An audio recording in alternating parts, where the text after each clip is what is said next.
दोस्तों EID peri India limited की Q2 का रिजल्ट्स पब्लिश हो चुका है। तो देखते हैं कि इस क्वार्टर का परफॉर्मेंस कैसा रहा है। सितंबर टू सितंबर कंपैरिजन करते हैं तो अप्रोक्स देखेंगे तो 25% का एक हेल्दी ग्रोथ दिखाई है। और रिसेंट क्वार्टर से देखेंगे तो रिसेंट क्वार्टर से आपको 28% के अप्रोक्स आपको जंप देखने को मिल रहे होंगे। टोटल एक्सपेंसेस भी देखेंगे ना तो ओवरऑल कंट्रोल में ही देखने को मिल रहे।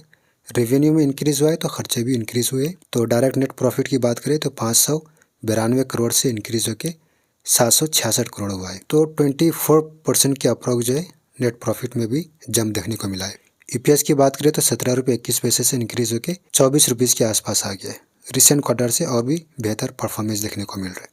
OPM फ्लैट है ईयरली बेस पे, रिसेंट क्वार्टर से इंक्रीज हुआ है। और एक चीज़ इसमें ध्यान देने वाली बात यह भी है कि कंपनी को इस क्वार्टर में अदर इनकम काफ़ी ज़्यादा हुआ है। ठीक है, तो ओवरऑल इस क्वार्टर में कंपनी का परफॉर्मेंस क्या बोलते हैं हेल्दी रहा है। करेंटली इसके चार्ट पैटर्न देखेंगे तो थोड़ा सा गिरावट देखने को मिल रहा है और यहाँ पर एक सपोर्ट पर आकर रुकी हुई है। तो जिस तरह से क्वार्टरली रिजल्ट्स आया है तो यहाँ पर आपको शॉर्ट टर्म में एक अच्छा मूव देखने को मिल सकते हैं। बाकी आपको अपने टेक्निकल के सेटअप के हिसाब से डिसीजन लेना है और अपने रिस्क पर लेना है।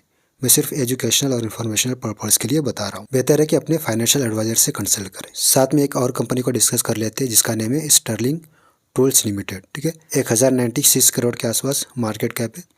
और इसका आप ग्राफ देख सकते हैं कि काफ़ी यहाँ पर गिरावट देखने को मिला। एक हिसाब से डिस्काउंट भी बोल सकते हैं। लेकिन इसके क्वार्टरली रिजल्ट्स के हिसाब से देखेंगे कि किस तरह से क्वार्टरली परफॉर्मेंस रहा है और लॉन्ग टर्म के पर्पज से इसमें सोच सकते हैं या नहीं। तो सबसे पहले पिछले साल के सेम क्वार्टर से कंपैरिजन करते हैं तो काफ़ी गिरावट देखने को मिल रही है। अप्रोच देखेंगे तो 27% का रेवेन्यू में। रिसेंट क्वार्टर से अच्छा रिकवरी है। ऑटो कंपोनेंट बनाती है, यानी कि ऑटो सेक्टर से समझो कंपनी बिलोंग करती है। क्वार्टरली बेस पे जो है ना क्या बोलते हैं कंपैरिजन ज़्यादा मीनिंगफुल माना जाता है बनिस्बत ईयरली बेस। तो क्वार्टरली बेस पे देखेंगे तो अच्छा परफॉर्मेंस है। टोटल खर्चे की बात करें तो खर्चे जो है ना थोड़ा सा ज़्यादा देखने को मिल रहा है, इसलिए ईयरली बेस पे देखेंगे तो आपको काफ़ी डिक्लाइन देखने को मिलेगा। डायरेक्ट हम आया था इसके नेट प्रॉफिट पे, यहाँ से सही से क्लियर होगा। तो 17 करोड़ हुआ था पिछले साल के सेम क्वार्टर में नेट प्रॉफिट, जो कि इस क्वार्टर में बिल्कुल फ्लैट रहा है नेट प्रॉफिट के मामले में। हालांकि इसमें देखेंगे ऑपरेटिंग प्रॉफिट में डिक्लाइन हुआ है। इसका रीज़न है कि अदर इनकम पिछले साल के सेम क्वार्टर में सिर्फ 2 करोड़ के आसपास हुई थी, रिसेंट क्वार्टर में 3 करोड़।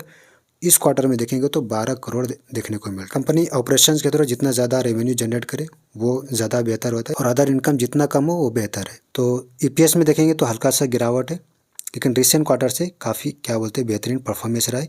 अगर नेट प्रॉफिट की बात करें तो अप्रोच जो आपको 90% से भी ज़्यादा इंक्रीज देखने को मिल रहे होंगे रिसेंट क्वार्टर से। OPM की बात करें तो OPM बिल्कुल फ्लैट रहा है।